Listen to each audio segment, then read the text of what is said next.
नमस्कार,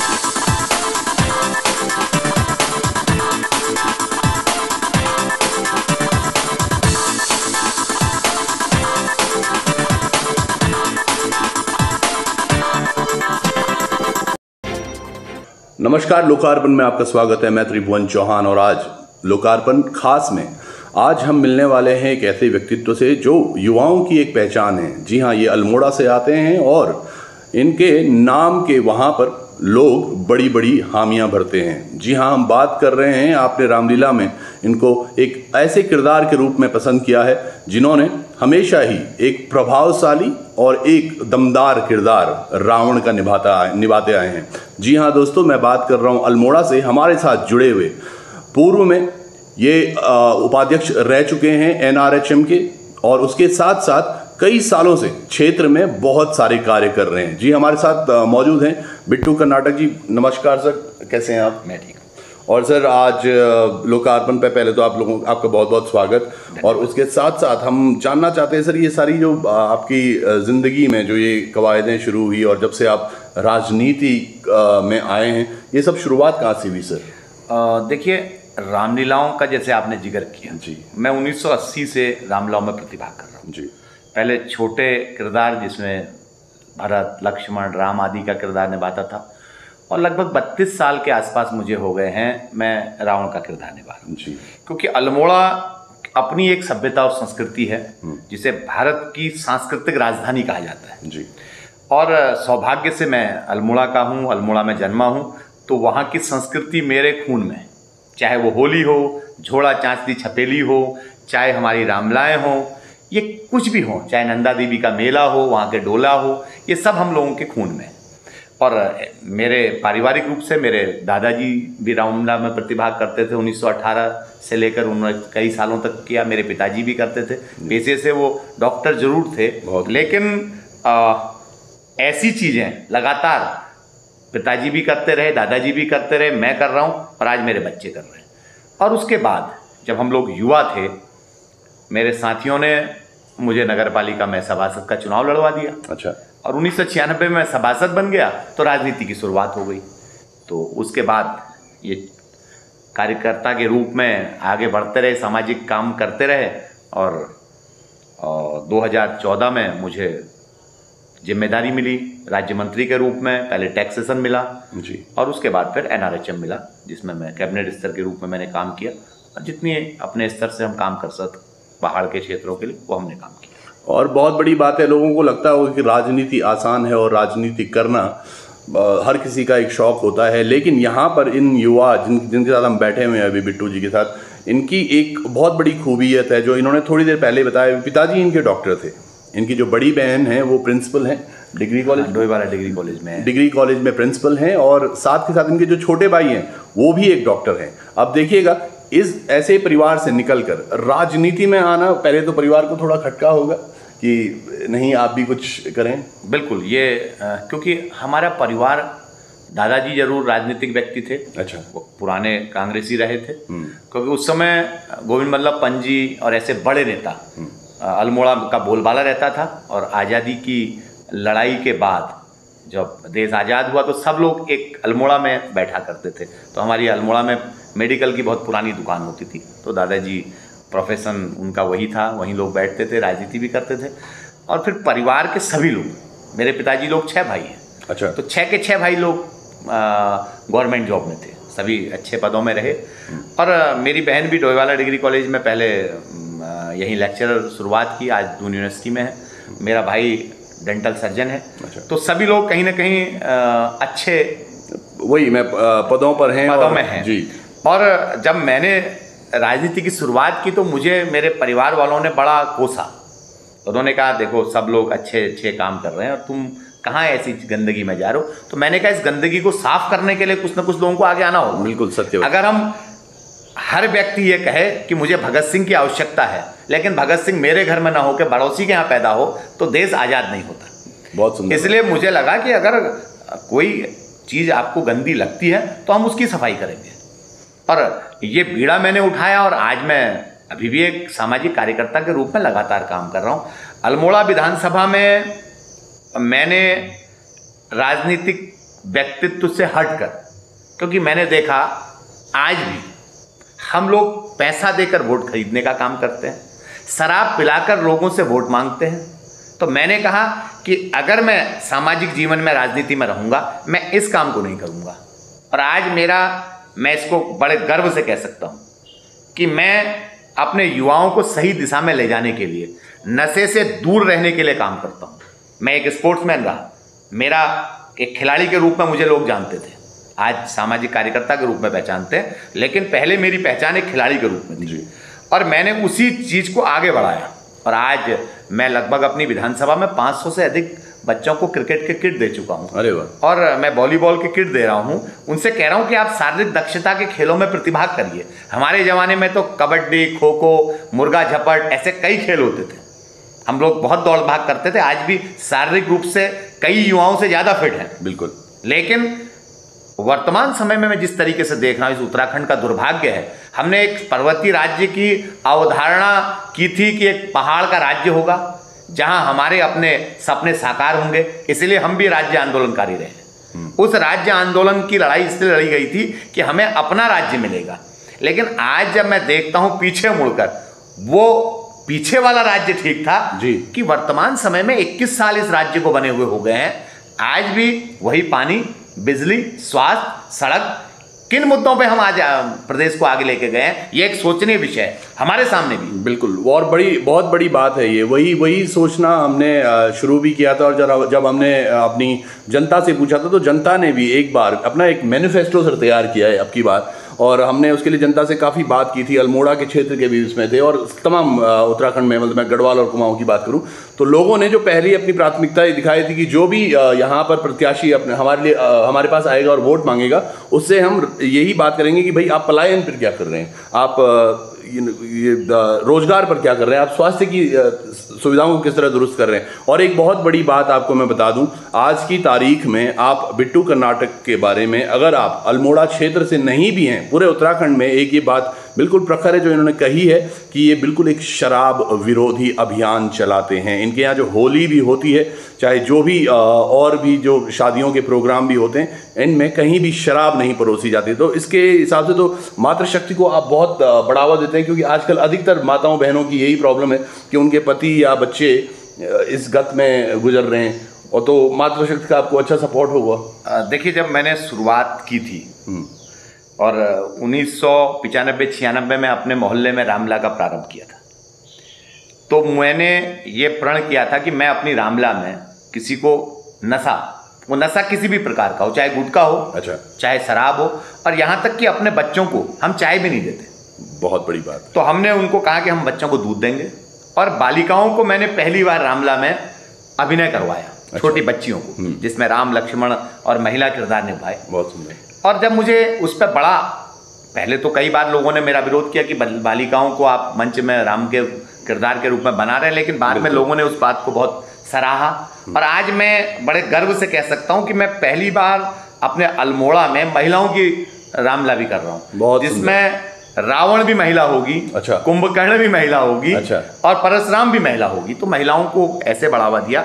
और नशा, मैं शराब का तो विरोधी था ही था, मैं आज वर्तमान समय में ड्रग्स का सबसे बड़ा विरोधी हूं। बहुत अच्छी बात। क्योंकि इस पहाड़ी राज्य में, इस पहाड़ के गांव-गांव में आज कुछ सफेदपोश लोग नशे के सौदागर बनकर आज ड्रग्स की सप्लाई कर रहे हैं, और सरकार को कई मर्तबा कहने के बाद भी सरकार के कान में जूं नहीं रेंग रही।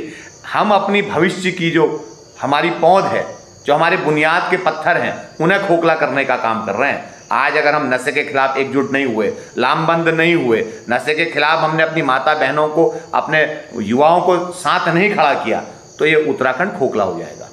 बिल्कुल सही बात है, बहुत सही कह रहे हैं सर आप। और ये एक बहुत बड़ी बात भी है, देखिएगा, नशे के विरोध में होना लाजमी भी है। और क्योंकि हमारा जो यूथ है, और सही कहा सर ने कि 21 साल हो चुके हैं आज उत्तराखंड राज्य को अलग हुए, 22 साल, लेकिन आज तक भी उत्तराखंड शून्य पर है। पीछे आपने पटल में जरूर बोला कि ना तो रोजगार या स्वास्थ्य, इन सब व्यवस्थाओं को, लेकिन कल को जैसे आपका राजनीतिक जो आपका सपना है वो आप आगे बढ़ाते हैं, तो क्या कुछ योजनाएं या फिर क्या कुछ ऐसा सोच के आप चल रहे हैं आगे?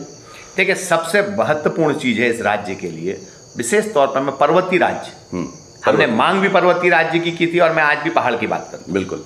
पहाड़ का ना पानी पहाड़ के काम आ रहा है, ना जवानी काम आ रही है। हम पहले भी इसी नारे के साथ आगे बढ़े थे, आज भी उसी नारे के साथ खड़े हैं कि ना पहाड़ का पानी काम आ रहा, ना जवानी काम आ रही है। बिल्कुल। 3 दिन पहले की बात है, पिथौरागढ़ से एक बच्ची अल्मोड़ा के लिए रेफर कर दी गई, गर्भवती महिला, और उसका रास्ते में देहावसान हो गया। सबसे महत्वपूर्ण चीज है स्वास्थ्य।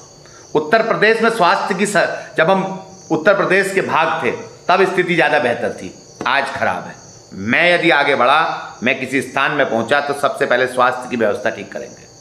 दूसरा है, आज पहले तो उत्तराखंड का युवा सबसे बड़ा अगर मार हुई है पलायन की, तो हमारे पर्वतीय क्षेत्र के गांव में। बिल्कुल। पहाड़ खाली हो गए, 2200 से अधिक गांव खाली हो गए। बिल्कुल। जो चीन के नेपाल के बॉर्डर पे थे, वो गांव आज खाली हो गए। ये दर्द हमें होना चाहिए, लेकिन राजनेताओं को दर्द नहीं है।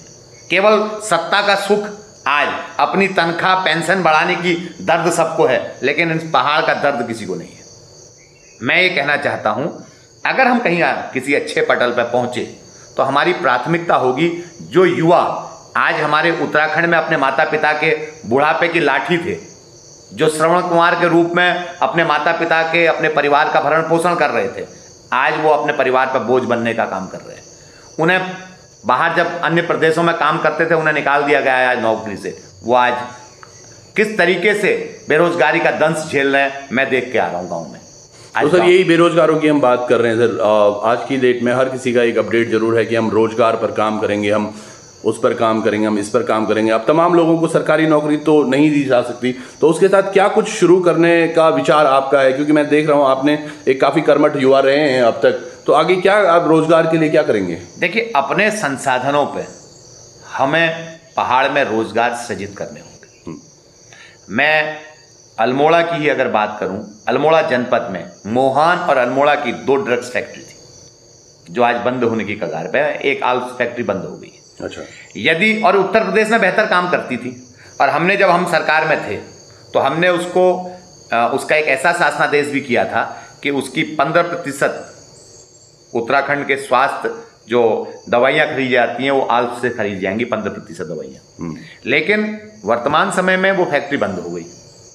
हम ऐसे फैक्ट्रीज लगाएं, ऐसे उद्योग लगाएं जिनको बहुत ज़्यादा ना परेशानी होती है, हम जो रॉ मटेरियल आता है वो बहुत आराम से मिल सकता है, और दवाइयों की खपत पहाड़ में भी हो जाती है।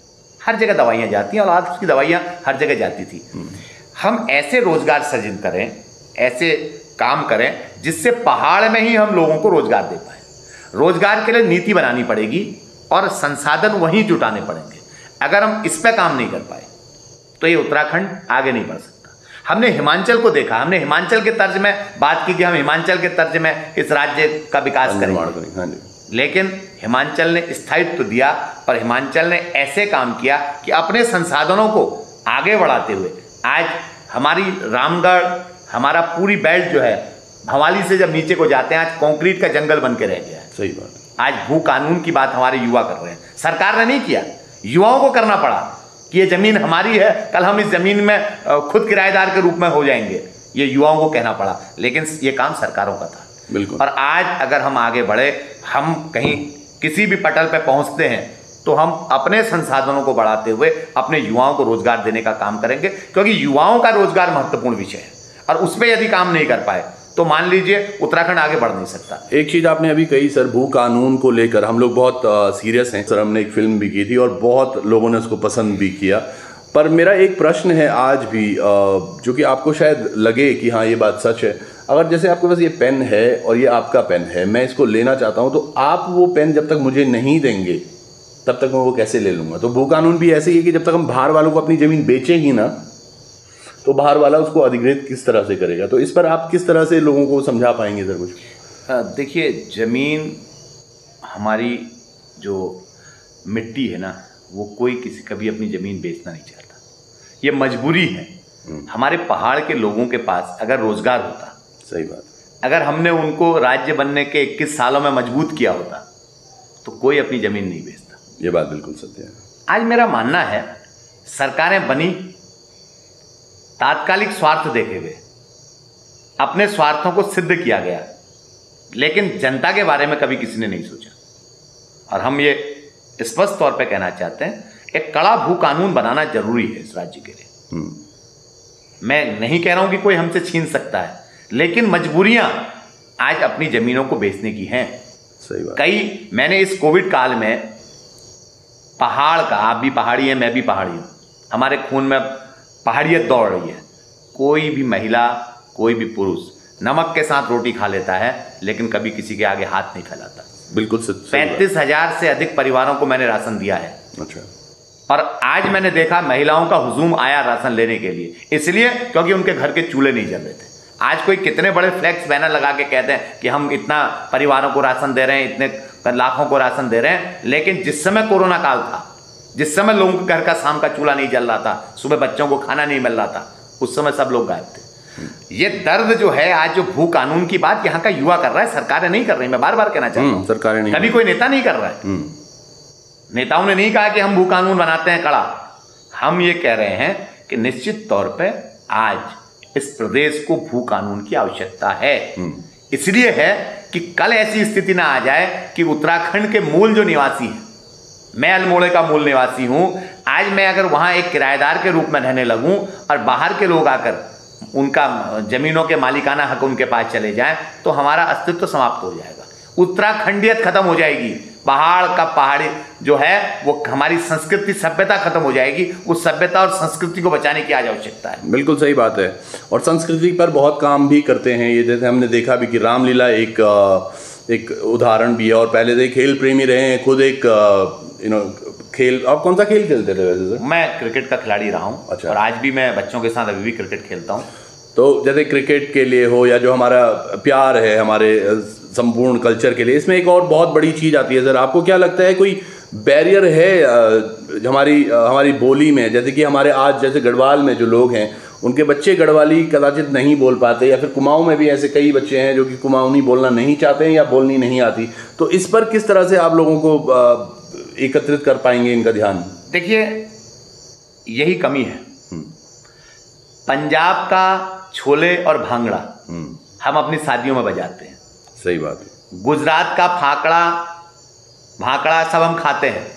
अपने पहाड़ के डुबके, जौला, भटवाणी, ठटवाणी, ठेचुआ, ये चीज़ों को हम भूल गए। हम अपने बच्चों को जब तक अपनी सभ्यता और संस्कृति के साथ नहीं जोड़ेंगे, मेरी ये लड़ाई है। आज मैं अपने युवाओं के साथ इसी बात को लेकर जाता हूं कि अपनी सभ्यता और संस्कृति को बचाने की आवश्यकता है। आज पाश्चात्य संस्कृति हम पे हावी हो गई है। आज पहाड़ों में ये अपना एक बहुत बड़ा कल्चर समझा जा रहा है, वो परोसने का, दारू परोसने का। शराब हमारी संस्कृति नहीं है, ये ड्रग्स हमारी संस्कृति नहीं है, ये पाश्चात्य संस्कृति में ये रैप और ये डांस हमारी संस्कृति नहीं है। मैं उसका विरोधी नहीं हूँ। मैं ये कहता हूँ उन सब के साथ साथ आपको अपनी बोली, अपनी भाषा, वो हमारी मातृभाषा है। जैसे हिंदी हमारी राष्ट्रभाषा है, हम गर्व से कहते हैं कि हम हिंदू भी हैं और हिंदी भी हैं। ये गर्व है कि हम हिंदी बोलने में अपने को गौरवान्वित महसूस करते हैं। लेकिन आज अगर कोई बहुत अच्छी अंग्रेजी बोलता है तो हिंदुस्तान में उसको प्रिविलेज दी जाती है। बिल्कुल सत्य वचन। ऐसे ही हमारे पहाड़ में कोई अगर कुमाऊनी में बात कर रहा है, यदि कोई हम लोग, तो हम अपने कुमाऊनी में बोलने में शर्माने लगते हैं। ये शर्म को हटाना होगा, ये झिझक को हटाना होगा। जब तक हम अपनी झिझक और शर्म को नहीं हटाएंगे, इस पर्दे को नहीं हटा देंगे, तब तक पहाड़ आगे नहीं बढ़ेगा। आपको अपनी बोली, अपनी भाषा, अपनी सभ्यता, अपना खान पान, आज कितने परिवारों के यहाँ डुबके बन रहे हैं, गहत के और भट के डुबके होते हैं। कितने परिवारों के यहाँ ठटवाणी बन रही है, जिसे हम रस भात कहते हैं। कितने के यहाँ बड़ी बन रही। ये सब चीज़ें बच्चों को सिखानी होंगी, खिलाना होगा। और अपनी बोली के बारे में कितनी सुंदर है गढ़वाली और कुमाऊनी भाषा की, कितनी अपनी एक मिठास है। कभी आपने किसी पंजाबी को अंग्रेजी में बोलते हुए देखा? पंजाब के लोग अपनी पंजाबी में बोलते हैं। सही बात। गुजरात के लोग गुजराती में बोलते हैं, कर्नाटका के लोग अपनी अपनी भाषा में बोलते हैं। केवल हम पहाड़ के लोग अपनी भाषा में बोलने में शर्माते हैं, इसीलिए हम पीछे हैं। बिल्कुल, ये बात बिल्कुल सत्य कही है। और जो मैं लग रहा है मुझे कि कल्चर के हिसाब से जो ये युवा हमारे साथ बैठे हैं आज बिट्टू कर्नाटक, काफ़ी सारी बातें इन्होंने वो बोली हैं जो मैं भी लोगों को कहता हूं और दिल से मानता हूं इन चीज़ों को कि ये सब चीज़ें होनी चाहिए। अब धरातल पर ये राजनीतिक पटल की बातें हैं या ये कब, जब चुनाव आने वाले हैं अब 2022 में, तो उसके बाद किस तरह से ये सारा रवैया चलता है, सर कुछ मैसेज आप देना चाहेंगे अंत तक उत्तराखंड की समस्त जनता को कि किस तरह से उनको अपने जीवन यापन करना चाहिए और किस तरह से अपने लिए एक लड़ाई भी लड़नी चाहिए जो जैसे आप लोगों ने पहले लड़ी थी?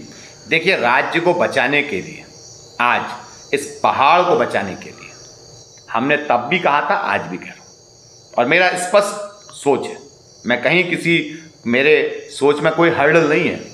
मैंने तब भी हमने कहा था पहाड़ी राज्य, और मैं आज भी पहाड़ी राज्य। और इस पहाड़ को बचाने के लिए आज मां बहनों को खड़ा होना होगा। इस प्रदेश से नशा मुक्त कोई सरकार बने, हमें उन सरकारों पर दबाव बनाना होगा कि यहां ड्रग्स के खिलाफ कठोर कानून बने। अगर ये ड्रग्स को हम नहीं रोक पाए तो हम पहाड़ को नहीं बचा पाएंगे। बिल्कुल, ये बाहर से आने वाले लोग आज हमारे रगों में जहर घोलने का काम कर रहे हैं। बिल्कुल सत्य वचन। और अपनी सभ्यता और संस्कृति को सजोने की आवश्यकता है। ये मेरे बेटे ने एक बार मुझसे कहा था कि पापा, जब मैं स्कूल जाता हूं तो लोग कहते हैं आपके पिताजी रावण का किरदार। मैंने कहा बेटा, ये कहना कि मेरे पिताजी अपनी 1860 की संस्कृति को जिंदा रखने का काम करते हैं। 1860 में भीमताल और अल्मोड़ा में रामलीला प्रारंभ हुई थी। उदय शंकर जैसे महान नृत्य सम्राट ने रामलीलाओं का शुरुआत की थी। बड़े बड़े लोगों ने उस रामलीलाओं में अभिनय किया, और आज हम गर्व से कह सकते हैं हम उस पीढ़ी को बढ़ाने का काम कर रहे हैं। हम अपने महान जो संगीतकार रहे, जो नृत्यकार रहे, जो गीतकार रहे, उनकी उस संस्कृति को आगे बढ़ाने का काम कर रहे हैं। अल्मोड़ा की अपनी सभ्यता और संस्कृति है। उत्तराखंड की अपनी कुमाऊं में अगर झोला चांचली होती है तो गढ़वाल में झुमलो होता है। तो हम उन संस्कृति को बढ़ाने का काम कर रहे हैं, और इस संस्कृति को अगर नहीं बढ़ाएंगे तो उत्तराखंडियत खत्म हो जाएगी। आज पहाड़ी और उत्तराखंडियत की बात नहीं करेंगे तो ये राज्य आगे नहीं बढ़ेगा। मैं आपके माध्यम से अपने सभी दर्शकों से कहना चाहता हूं, अपनी संस्कृति को, अपनी भाषा को, अपने खान पान को जिंदा रखिए। अपने बच्चों को गर्व से कहिए कि हाँ, हम गढ़वाली में बोलते हैं, हम कुमाऊनी में बोलती हैं, हमारी भाषा बहुत मीठी है। बिल्कुल, उस मिठास को घोलने का काम करिए, उस मिठास को बांटने का काम करिए। हमारे खाद्यान्न जो हम खाते हैं, जो भोजन करते हैं, कितने अच्छे हैं, कितने पौष्टिक हैं। उसमें आयरन भी है, कैल्शियम भी है, सब कुछ है। लेकिन हम अपने बच्चों को आज भी चाउमीन और मोमो देने का काम कर रहे हैं, मैगी देने का काम कर रहे हैं। कहीं ना कहीं ये हमारी कमियां हैं। सही बात। उस कमी को दूर करना होगा, और अपने भोजन को, जो हम बहुत हेल्दी भोजन है, अगर आप भट्ट की बात करें तो उसमें इतने अच्छे तत्व हैं। अगर हम गहत की बात करें, अगर हम गेठी की बात करें, अगर हम अपने बड़ी की बात करें, अगर हम अपने माल्टा की बात करें, अपने गलगल की बात करें, पहाड़ी बड़े नींबू की बात करें, ककड़ी की बात करें, आड़ू की बात करें, ये कितनी ऐसी चीज़ें हैं वो पहाड़ के भोजन में हैं। और यहाँ की ऐसी, क्योंकि एक तो यहाँ का मौसम इतना अच्छा है, यहाँ के खाद्यान्न में हम लोग केमिकल कुछ नहीं डालते, सब हमारी खाद से बनता है, जो पैदावार होती है। तो ये सब चीज़ें बहुत पौष्टिक है, लेकिन बच्चों को आज भी हम वो भोजन नहीं देते। तो ये सब चीज़ें देने की आवश्यकता है, तभी हम इस राज्य को और आगे ले जा पाएंगे। अपनी सभ्यता और संस्कृति के बिना ना कोई देश आगे बढ़ पाया, ना कोई राज्य आगे बढ़ पाया, ना कोई गांव, ना कोई मोहल्ला आगे बढ़ पाया। हम जब तक अपनी सभ्यता और संस्कृति के साथ आगे बढ़ने का काम नहीं करें, कोई देश उठा लीजिए, चाहे किसी पाश्चात्य संस्कृति की हम आज बात करते हैं, उनकी नकल करते हैं, वो पाश्चात्य देश भी, जितने पश्चिमी सभ्यता के देश हैं, वो भी अपनी सभ्यता से आगे बढ़े। बिल्कुल सही बात। और आज भारत तो अपने आप में एक ऐसा राष्ट्र है जिसकी पूरे विश्व में एक अलग पहचान है। बिल्कुल। और आज हम पहाड़ के लोग, जो देवभूमि है, जो ऋषियों की तपोभूमि है, यहाँ ऋषियों ने तपस्या की, वो भूमि आज अपने अस्तित्व के लिए संघर्ष करे, तो इन सरकारों को डूब मरना चाहिए। बहुत छोटी सी मुलाकात में बहुत कुछ कह गए ये, और एक चीज़ समझाई भी इन्होंने कि आम उत्तराखंडी को आज क्या सोचने की ज़रूरत है और क्या कुछ उनको करने की ज़रूरत है। यहाँ पे ये ज़रूर देखना है कला मंच, या मैं यूँ कहूँ रामलीला के मंच से लेके राजनीतिक मंच तक अब किस तरह से यहाँ पर बिट्टू कर्नाटक जी अपना आगे का भविष्य देखते हैं और किस हिसाब से वो लोगों के दिलों पर राज करते हैं, ये एक आने वाले समय में पता चलेगा। लेकिन जहाँ तक इनकी कुछ बातें जो मेरे दिल में बहुत अच्छी लगी वो है एक संस्कृति को बचाने के लिए, और दूसरा है जो आप चाहते हैं कि उत्तराखंड हमारा उड़ता उत्तराखंड ना बने, जैसा कि उड़ता पंजाब बना हुआ है। तो हम सब लोगों को एक साथ मिलकर इसको आगे बचाना होगा। और इसी तरह से हम जब तक 2022 की राजनीतिक जो घड़ियां हैं उन पर काउंटिंग चलती रहेगी, तो लोकार्पण आप लोगों से यूं ही किन्हीं खास लोगों को आपसे मुलाकात करवाता रहेगा। और तब तक के लिए नमस्कार और बहुत बहुत धन्यवाद सर। लोकार्पण की पूरी टीम को बहुत बहुत बधाई और धन्यवाद। बहुत बहुत धन्यवाद।